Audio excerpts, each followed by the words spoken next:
Money. You work for it. Trade your time for it. In a way, your life depends on it. But what if I were to tell you that it doesn't even exist? At least, not really. A US dollar bill costs around 7.6 cents to produce. Most of the dollar's value, therefore, doesn't actually come from the paper itself. In fact, it would seem that only 7.6% of it can actually be physically accounted for. So then where does that extra 92.4% come from? In our previous episode, we talked about the social origins of religion, and how by uniting around shared mythologies and beliefs, humans were able to cooperate on much grander scales than what our biological cognitive limits would have allowed. This got me thinking, if religions allowed people to unite around shared symbols and stories, then what is the single most unifying story in all of human history? If myths allowed people to create a common sense of identity beyond that of their direct kin, then what is the one myth that has brought together more minds than any other? Today, there's a new gospel, a new God, one that doesn't promise salvation, only access. Those 92.4% that were missing in our equation, they never really existed. They're just a myth.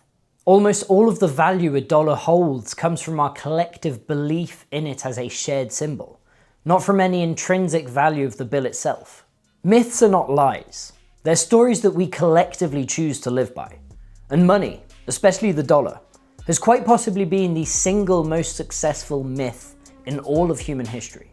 Money has allowed us to cooperate like no other species ever has before. It allowed us to foster trust, both amongst ourselves, but also towards the future. It allowed us to imagine a shared future, and to build a long-term vision of our human achievement. But like all myths, its power ultimately depends upon our shared belief in it. Today, the world's public debt has climbed to well over 90% of GDP. That's almost as much as all of the goods and services that we produce in a given year. Trillions owed by governments around the world, backed not by gold or assets, but by belief in their ability to repay, eventually. In the US alone, the world's largest GDP, public debt has surged past 124% of GDP. That's about a quarter more in debt than the country actually produces in a given year. Trillions created out of nothing, supported by little more than belief and habit. And yet, the printing presses keep running. During the COVID-19 pandemic, the US Federal Reserve injected unprecedented liquidity into the system, printing nearly 40% of all US dollars in circulation in just an 18-month span. But even that flood of dollars was underpinned by a shared belief that one day the debt would be repaid. The faith holds, for now. The dollar is strong not because it is backed by gold, paper, or even laws, but because we all agree that it means something. But what happens when that belief begins to waver? Myths are fragile things, and when gods lose worshippers, they die. So then what happens when the spell finally breaks? What happens when we stop believing? Not just in the value of money, but in the promises made behind it. What happens when the world begins to doubt that a nation like the US can ever repay what it owes? What happens when the greatest myth of all time finally begins to unravel?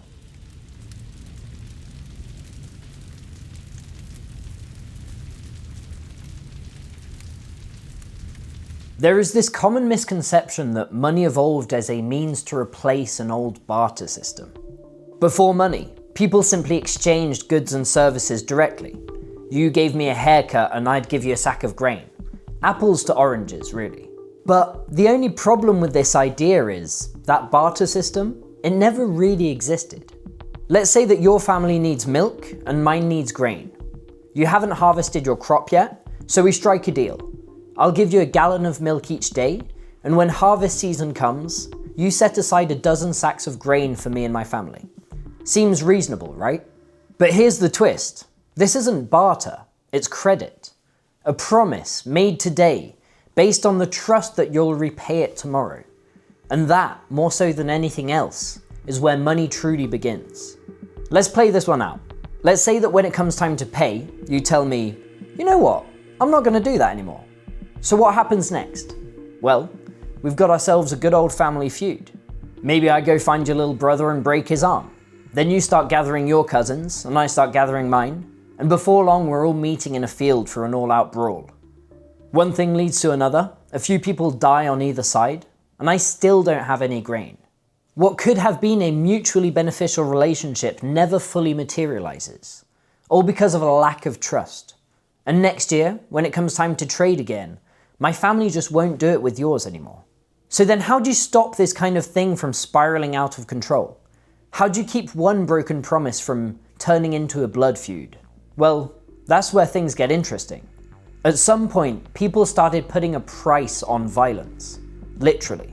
Instead of revenge, you paid compensation. If you broke someone's arm, you owed them a certain number of sheep. If you killed someone, you had to pay their family in cattle, grain, or whatever counted as value at the time. This wasn't about coin or cash. There wasn't any. It was about setting social debts in what people actually valued: livestock and labor. In Indo-European tribal societies, like those of pre-Roman Italy, a person's life might be worth 30 head of cattle or more, depending on their rank. The Latin word for money, pecunia, actually comes from picus, meaning cattle. That tells you a lot.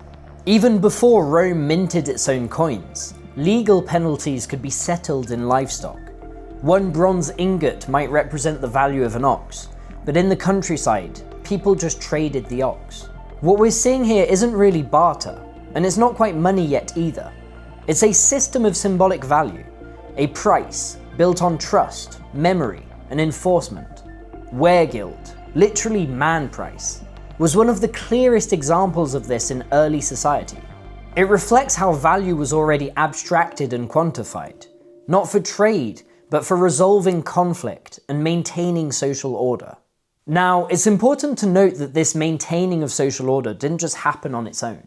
A system like Weregild only works if everyone agrees to abide by it, and more importantly, if there is somebody powerful enough to enforce it. Because let's face it, what's stopping me from saying, thanks for the sheep, but I think your cousin still deserves a beating? Symbolic value only holds weight when it is backed by real consequences. And that's where the idea of a Leviathan, in the Hobbesian sense of the term, comes into play. There had to be some sort of collective power, a chieftain, a council, a clan assembly, something that was capable of imposing order and upholding those shared rules. If you refuse to pay, someone might come knocking at your door, and already the notion of money and state became deeply intertwined. In a sense, this is the birth of something bigger than the individual, a shared fiction that helped us foster cooperation on grander scales. Not quite money yet, not quite a state, but already hinting towards both. Then, around 600 BCE in the ancient kingdom of Lydia, the first minted coins started to appear. These were not created to replace barter, they were tools of governance. The state stamped little bits of metal with the image of the king, not for decoration, but to guarantee their legitimacy. These coins were not valuable because of the metal itself. They were valuable because the state said that they were, and because people believed that that claim was enforceable. You could pay your taxes with them, buy protection, or feed an army. And just like that, symbolic value became standardized, portable, and most importantly, state-backed. Money, as we know it today, had finally emerged, not as a replacement for barter, but as the formalization of trust, debt, and power. From there, money spread like language, adapted, absorbed, and redefined by every culture it touched. Cowrie shells in West Africa, wampum beads among the Iroquois, tally sticks in medieval England. None of these held intrinsic value, but they worked because people believed in the stories behind them. They were symbols of obligation, tokens of memory, more social technology than economic tool. And as those societies grew more complex, so too did the myth. Over time, we stopped needing the sheep, or the ox, or the bronze ingot. We didn't need to see the wealth, just a symbol of it. A stamped coin, a paper note, a number on a screen. Money was no longer a thing, it was a story. And like all powerful stories, it could change the world. Not in spite of its fiction, but because of it. This is where the myth begins to evolve. From gold, to paper, to pixels. From something we could hold, to something we believed.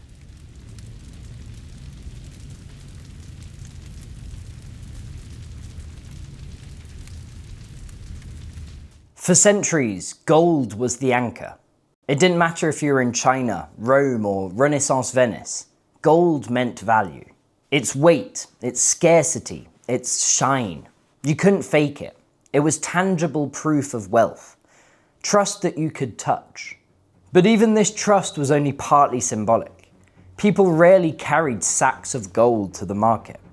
Instead, states minted coins with a specific amount of gold inside, or issued paper notes that promised redemption for it. The actual metal was stored elsewhere, in vaults, behind guards, under seals, allegedly. Gold's power wasn't just in its physical presence, but in the shared belief that the state would honor its promise. In fact, one of the first major financial experiments of this kind happened over 2,000 years ago, in ancient Athens. Athens had silver, and lots of it. Mined from the Laurian hills just south of the city, the people of Athens turned this silver into coins, the famous owl drachma, which they stored in vaults inside the Parthenon. Through a clever system of taxation and public employment, this money circulated through the population, and eventually became the reserve currency of the Mediterranean. These coins didn't just represent value, they symbolized the power and credibility of the Athenian state. And for many traders, the Athenian drachma was often more reliable than their own city's coinage. But coinage wasn't the end of the story. As trade expanded and ships crossed further seas, coins alone weren't enough. To finance long-distance voyages and manage risk, contracts, debts, and credit arrangements emerged, recorded under Athenian law and enforced by Athenian courts. Even foreign merchants began writing their contracts in Athens, since they trusted its legal system more so than they did their own. And this is where the real abstraction begins. Because money no longer represented just trust in a state, it also represented trust in the future. Imagine an Athenian merchant who wants to buy a ship. He doesn't have the silver to pay for it outright, but he's confident that he can turn a profit by sailing to Egypt and back. And so he takes out a loan, silver today, with interest due upon his return. The lender isn't buying grain or timber or sails. They're buying into a future, a voyage that hasn't happened yet, goods that haven't been traded, and profits that exist only in theory. In time, money became a tool not just for exchange, but for prediction. Lending, borrowing, investing, these became ways on betting on the future. And even philosophers got in on it. Thales of Miletus, one of the earliest thinkers in Western history, once predicted a bumper olive harvest using only the stars. Long before the harvest came in, he paid in advance to secure exclusive rights to all of the olive presses in town. When the trees bore fruit and demand for the presses soared, he rented them out at a premium and made a killing. In a way, this was the world's very first options contract, a bet on the future, turned into a profit. This was something new. Money was no longer just a token of present value. It had become a claim on the future, an abstraction upon abstraction. But the abstraction didn't stop there. Fast forward 2,000 years, and the world was shattered by war. Economies were broken, currencies unstable, and trust in money was fragile. In 1944, the Allied powers gathered at a resort in Bretton Woods, New Hampshire, to rewrite the rules of money and restore order. They agreed on a bold plan. Every currency would be pegged to the US dollar, and the dollar itself would be pegged to gold at a fixed rate of $35 an ounce. Why the dollar? America held the largest gold reserves, had the biggest economy in the world, and commanded unmatched military power. The dollar became the center of the global financial system, a new reserve currency, trusted worldwide. This system linked national currencies through the dollar, anchored by gold, combining both stability and flexibility. But the crucial point was trust. Countries trusted that the US would honor their gold convertibility promise, that dollars could be exchanged for real gold on demand. For a time, this worked. The world economy boomed, trade expanded. But beneath the surface, strains grew. The US government was spending heavily on the Vietnam War and social programs. printing more money than it had gold to back. Other countries began to suspect that the US was overextending. Nations like France began demanding that their reserves be converted into gold, testing the system. The gold-backed dollar was under threat. By the late 1960s, the cracks in the Bretton Woods system became impossible to ignore. The US had printed far more dollars than it could actually back with gold, thanks to mounting military and domestic expenses. Countries began losing faith. France, led by Charles de Gaulle, was losing patience. Then, on August 15, 1971, President Richard Nixon delivered a surprise televised announcement. The US was temporarily suspending the dollar's convertibility into gold. In practice, this move, known as the Nixon shock, severed the last link between the dollar and any physical commodity. For the first time in modern history, the most powerful currency on Earth was no longer backed by gold or any tangible asset. It had become purely fiat money, its value resting entirely upon collective trust and government decree. Yet, despite fears of collapse and chaos, the global financial system held firm. Why? Because the world had already shifted. Money was no longer seen as gold in a vault. It was faith in a system backed by the US government and its institutions. The myth of money had evolved. Once the gold tether was cut, money creation entered a new phase, one driven not by metal, but by policy and prediction. Under fractional reserve banking, commercial banks were only required to hold a fraction of their customers' deposits in reserves. The rest, they could lend out. When you borrow money, the bank isn't actually handing you somebody else's cash. It's creating new money on the spot. A simple keystroke adds numbers to your account. Debt becomes money. This process allows banks to multiply the amount of money circulating in the economy, creating value not from existing resources, but from future expectations. And central banks play an even bigger role.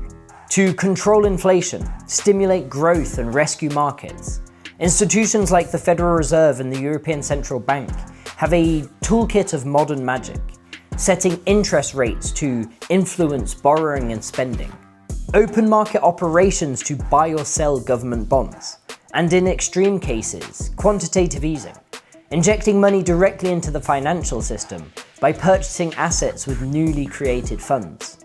None of this involves printing bills. In almost all cases, no physical money ever changes hands at all. Instead, it's just numbers, added, removed, and shuffled between digital ledgers. Over time, money has become almost entirely immaterial. Not coins, not cash, not even paper, just claims on future value, expressed as lines in a database. By the dawn of the 21st century, money had shed its skin almost entirely. What began as metal and paper now was just data. You don't hold most of your wealth in your hands. You don't bury it in the yard. Instead, you swipe, tap, click, or enter a password. Your savings, your credit, your investments, they exist on servers, secured by encryption and protected by firewalls.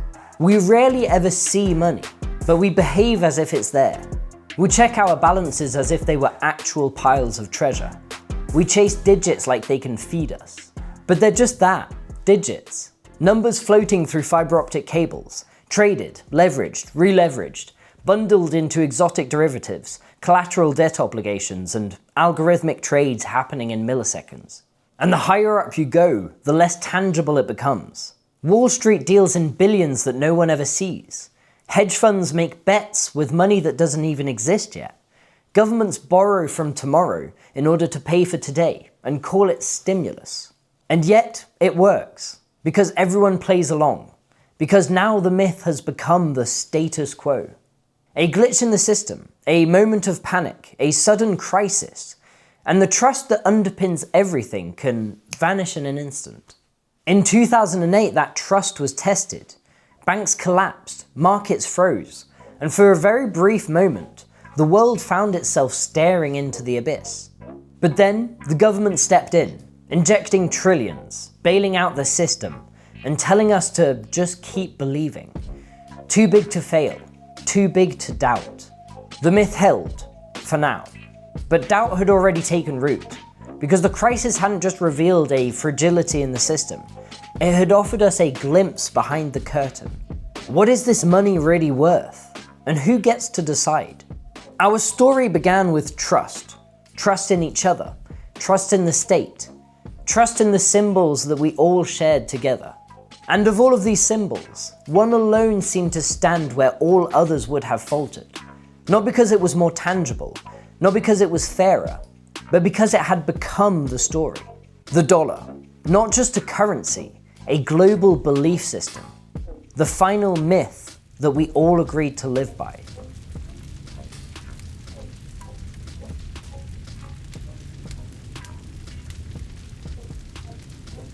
Stories bind us, but not all stories are created equal. Some inspire, some divide, and a rare few grow so vast, so all-encompassing, that they just become invisible, the way things are. The US dollar is just one of those myths. It doesn't matter whether you live in New York or Nairobi, Buenos Aires or Bangkok. When things fall apart, everybody reaches for dollars.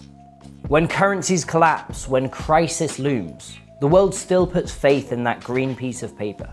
It is the apex predator of financial fictions. But even predators need to feed. And what the dollar feeds on, what keeps the machine running, is debt.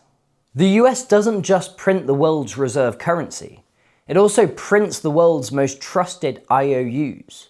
Treasury bonds, backed by the full faith and credit of the United States, are treated as some of the safest assets on Earth. But that safety has a strange side effect. It incentivizes borrowing. The more the world demands dollars, the more debt the US can issue. And so it does. In fact, it has to. Because the global dollar system runs on American deficits. Dollars flow out through trade, investment, and military presence, then flow back in as countries buy up US treasuries. Even debt-ridden economies still buy up US debt, because they believe in the story. Each cycle reaffirms the myth, and debt becomes more than an obligation.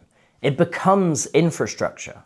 The architecture of markets, the hidden engine of growth, the story beneath the story, to the point where everything today depends on it.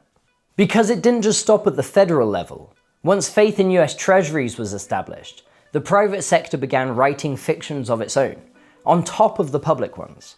Corporate debt, junk bonds, credit default swaps, risk sliced, repackaged, and sold off as security.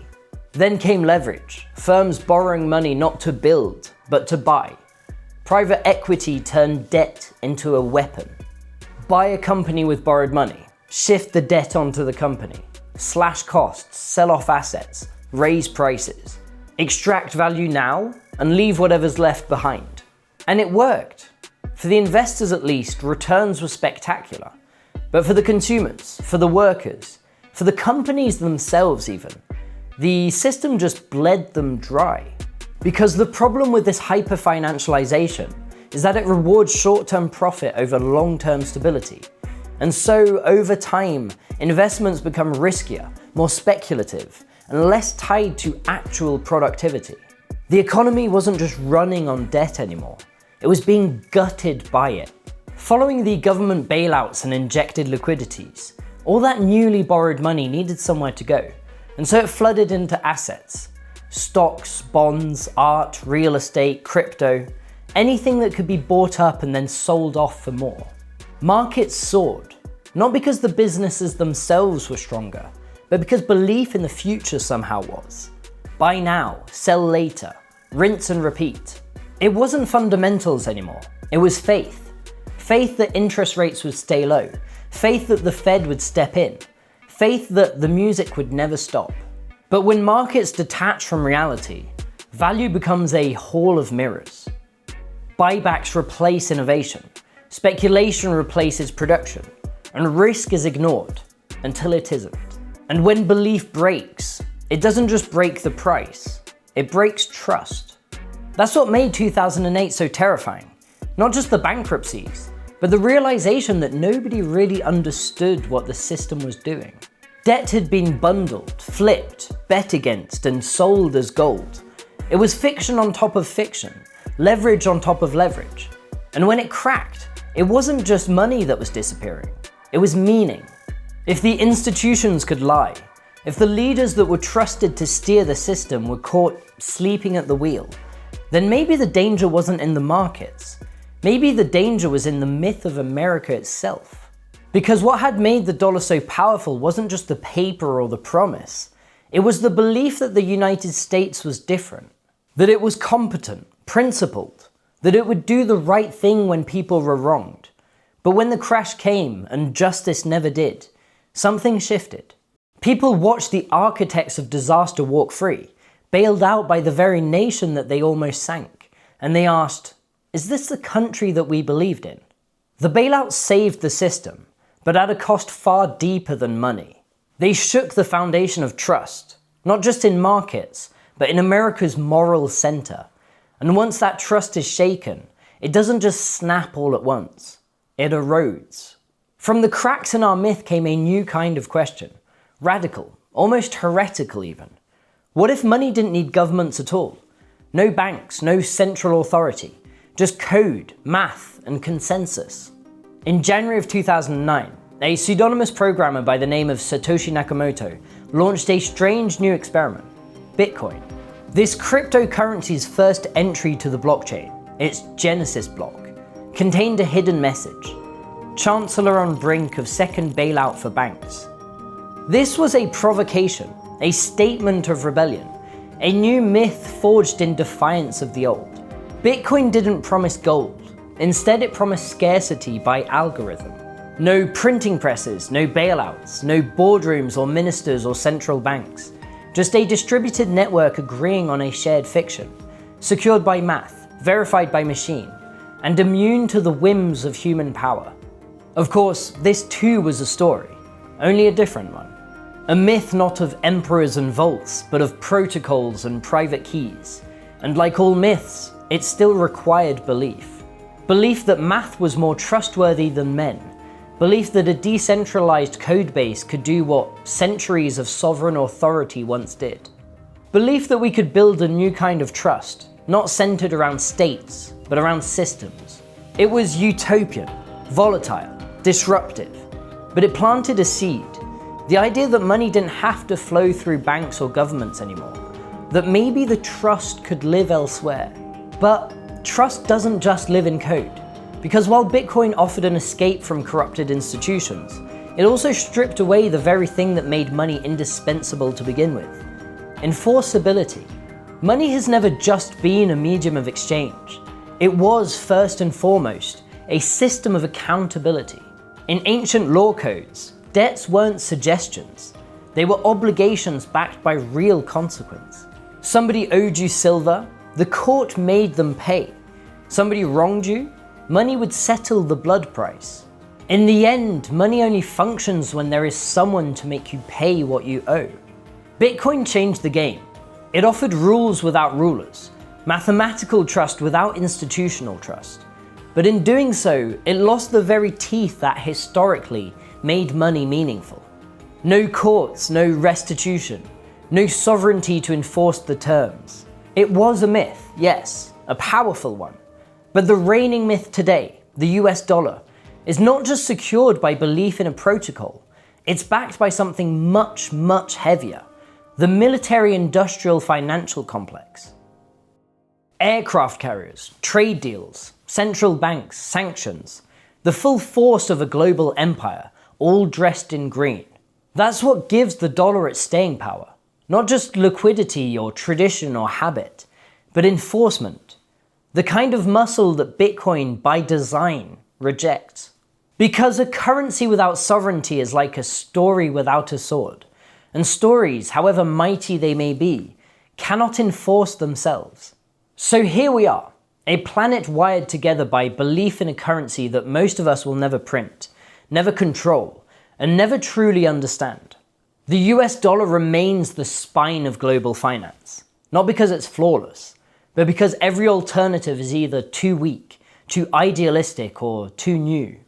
Bitcoin offered escape, but not enforcement. A myth of math in a world still ruled by power. And yet, the cracks are showing.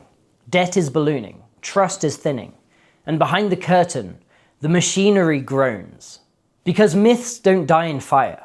They die in silence, quietly, slowly, until one day they're just gone. And when that day comes, when the dollar finally stumbles, what replaces it might not even be chosen. It may simply be believed.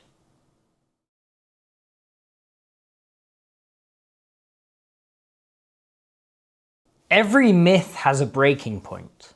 Debt can fuel growth until it can't. Belief can sustain empires until it slips. And the dollar, for all its dominance, is not immune. Today, that belief is being tested. Nations are hedging. The BRICS Alliance is exploring alternatives. Digital currencies are rising, and gold is being hoarded. Behind it all, a quiet question grows louder. What happens when the world stops trusting the myth? We've seen it all before. Weimar, Zimbabwe, Argentina. When money collapses, it doesn't just bring prices down with it. It takes everything. And in the vacuum, anything might rush back in to fill the void. Chaos, control, revolution, rebirth. Some dream of a decentralized future. Others of a return to gold. Some hope for stability through code. Others for order through control. But whatever comes next, whatever new myth we build, one truth will remain. Money is never just about numbers. It's about trust.